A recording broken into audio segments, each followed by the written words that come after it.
Assalamualaikum warahmatullahi wabarakatuh. Shalom, perkenalkan nama saya Yunita Takmur, jurusan Ilmu Pemerintahan semester 7.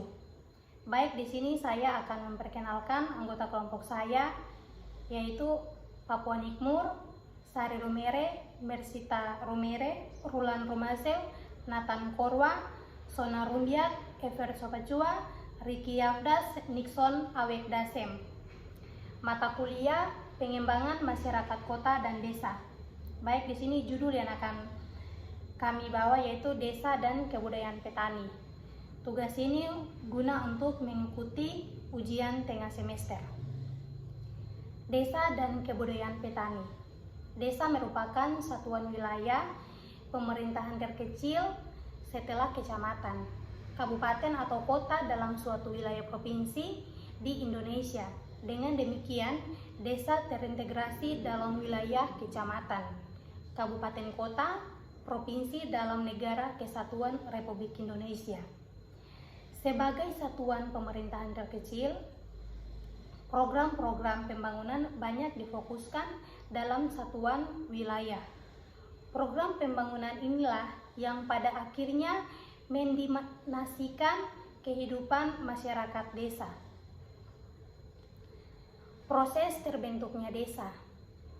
Terbentuknya sebuah desa melibatkan proses sejarah geografis, sosial, dan ekonomi yang kompleks.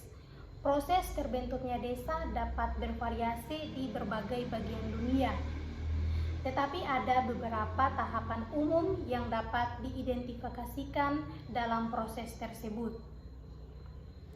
Yang pertama yaitu pemilihan lokasi, yang kedua pengembangan pertanian, yang ketiga pembangunan infrastruktur, yang keempat masyarakat terorganisasi, yang kelima perubahan budaya, yang keenam perkembangan ekonomi, yang ketujuh pertumbuhan penduduk. Kebudayaan petani. Yang pertama yaitu tentang pola-pola kelakuan dan motif-motif individu. Seperti telah disinggung di antara warga masyarakat atau desa senantiasa terlibat interaksi satu dengan lainnya.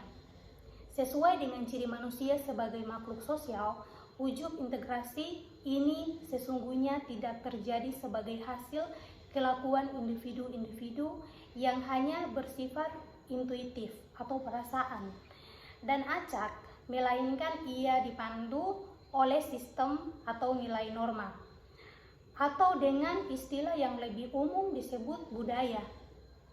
Menurut definisi ini, budaya dipahami sebagai cara hidup dari suatu masyarakat atau disebut pula sebagai pola-pola kelakuan.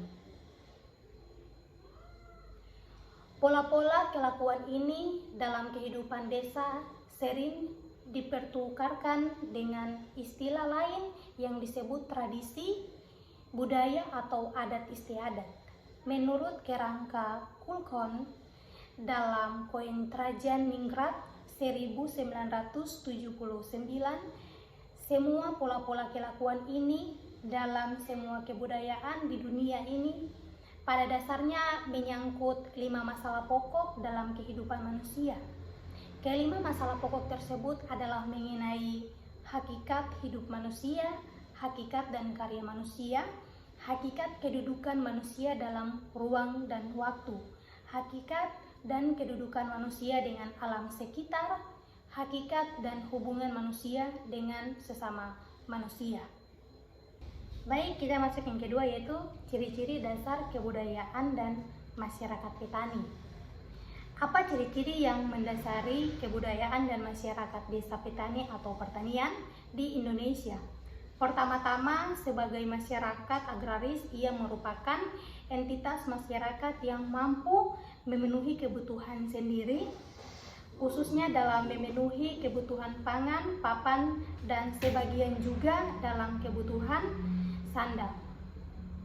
Berikutnya, entitas sosial itu menetap dalam wilayah lokasi tertentu, dan ciri lainnya adalah ia memiliki struktur otoritas, kekuasaan tersendiri. memiliki sistem nilai dan mempunyai kesadaran kolektif sebagai suatu grup inklusif, yaitu bagian dari suatu masyarakat yang lebih besar, etnis dan bangsa tertentu. Arti lebih konkret adalah masyarakat desa. Kita pernah relatif mandiri secara ekonomi, mampu berswasembada pangan, otonom secara politik, memiliki ruang untuk mengatur sendiri rumah tangganya dengan memilih secara demokratis kepala desanya, dan berciri guyup atau Gemeinschaft karena memiliki lembaga-lembaga pemufakatan. Di samping itu, faktor penguasaan tanah bagi petani adalah ciri pokok berikut yang mendasarkan keberadaan petani. Tanah bagi petani bukanlah hanya punya arti secara material ekonomi semata, tapi lebih dari itu memiliki arti sosial budaya. Luas tanah yang dimiliki petani merupakan simbol derajat sosial ekonomi seseorang di komunitas desanya. Petani yang tidak memiliki tanah adalah lapisan masyarakat yang paling rendah status sosialnya. Baik, mungkin itu sekian dari presentasi saya. Kakek nenek tua berjalan menuju desa. Sekian dan terima kasih untuk semua.